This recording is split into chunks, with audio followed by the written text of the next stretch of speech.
Welcome to Chapter 2 of our series, Start Your Side Business This Weekend. In this episode, titled Saturday Afternoon, Validate Without Building Anything, we're going to explore some clever techniques to gauge market interest for your ideas without the need for a finished product. So, if you're ready to see if there's a demand for your passion, let's dive in. You can test a business idea in a single afternoon, without writing a line of code or buying a single product. Picture a simple landing page. No app, no inventory, just a promise. The real question isn't, can I build this? It's, will anyone click the button to pay? Most people stop at that first simple page. This afternoon, you'll go one step further, collecting real signals of intent. Not likes, not sounds cool, actions. Think of this as a tiny lab experiment on your idea. You're not guessing what people might do. You're giving them a small, safe chance to actually do it. Click, reserve, or join a waitlist tied to a clear offer. We'll focus on 3 fast tools: a pre-order style coming soon option, no payment needed yet but with pricing visible, a stripped-down form that asks 2 or 3 sharp questions, and a single traffic source that can send at least 50 visitors in a day, through your existing audience, a community, or low-budget ads. By evening, you should know whether strangers lean in, hesitate, or walk away before you commit your next weekend to building anything. Now you'll turn that tiny experiment into numbers you can trust. Set a clear target before you start. For example, out of 100 visitors, I want at least 5 to hit the pre-order button or join the waitlist. That's a 5% conversion rate. If you're using 2 ideas, split traffic, 50 clicks each, and compare which offer wins. Track 3 things: how many people visited, how many clicked, and how many answered your short questions. With even 30 to 50 visits this afternoon, you'll see patterns: a dead stop, a mild signal, or a strong pull you should double down on next. A 5% target gives you a simple yes-no threshold, but you can squeeze much more insight out of this tiny test.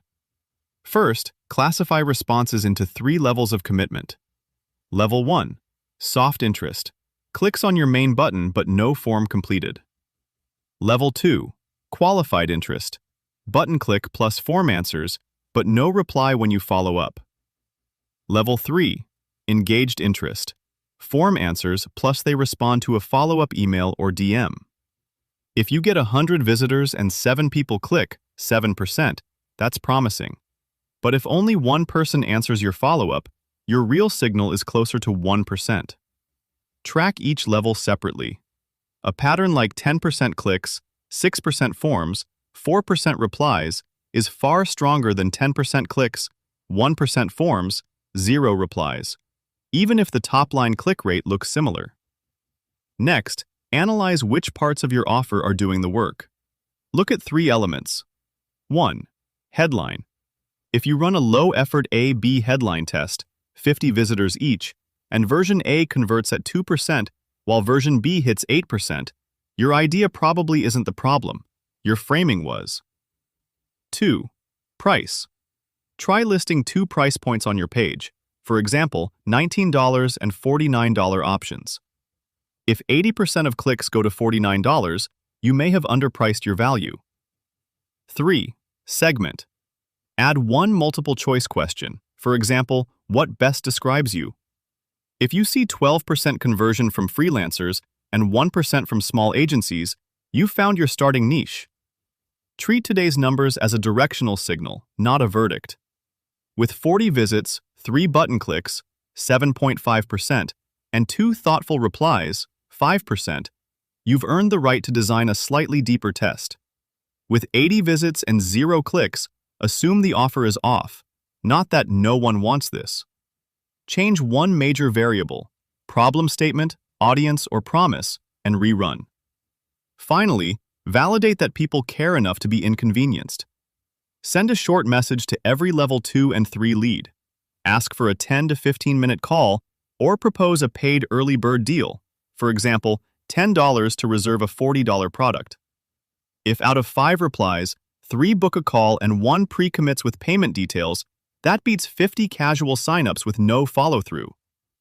Your goal by the end of this afternoon: move at least 3 to 5 people into real conversations or pre-commitments. Those are the seeds of a business, not just a spike in clicks. A 3-minute Dropbox demo video reportedly jumped their beta list from about 5,000 to 75,000 signups in a single night. Not because the product was finished, but because the pitch was concrete and the action was clear. You can do the same on a tiny scale. Example 1. You're testing a $39 a month accountability group for new freelancers. You post a short "coming soon" offer inside a 3,000-member Slack. 120 people view it, 9 click to reserve a spot, and 4 agree to a quick call. On those calls, 3 say they'd pay if it included weekly hot seats. You update the offer and rerun it in a similar community. This time, 150 views, 18 clicks, 7 call bookings. That's a sharp upward signal. Example 2. You're considering a $60 home-cooked meals subscription. You run $40 of local ads and get 220 visitors, 2 clicks, and 0 replies. The next afternoon, you narrow the pitch to busy new parents, cap delivery at 2 neighborhoods, and test a $90 white glove version. Now, 160 visitors yield 14 clicks and 5 reply yes to a paid trial. Real-time validation will push you to tighten your ideas faster. Instead of celebrating a good click-through rate, you'll compare tests: 150 visits plus 3 calls booked versus 90 visits plus 5 deposits. As tools automate setup, your edge comes from sharper questions. Which of 3 pains should you test first? Which of 2 prices reveals more urgency? Treat each tiny campaign as a decision engine. If it doesn't change what you do tomorrow, the test was too vague. Your next step is to turn today's data into a clear bet. If 3 of 10 calls end with "email me when it's live," draft a 1-page roadmap and set a $200 micro budget for the next test. If 0 of 10 show up, archive this version and write a sharper offer in 30 minutes. Either way, your progress is now measured in decisions, not dreams. Try this experiment. Before you build anything, message 10 people in your target audience this exact question: "I'm considering a super simple version of your idea that would do only these 2 to 3 things. List them. If it were ready today, would you PayPal/Venmo me X to get access next week?" Keep a simple tally. How many say yes and actually send money versus how many say, "Sounds cool, keep me posted." If at least 3 people pay, schedule 1 call with each to ask what absolutely must be in the first version. If nobody pays, tweak the offer, price, problem, or feature set, and run the same test with 10 new people. This was Owl Up, your daily step forward. To keep learning with structured courses and more insights, go to owlup.co. Until tomorrow!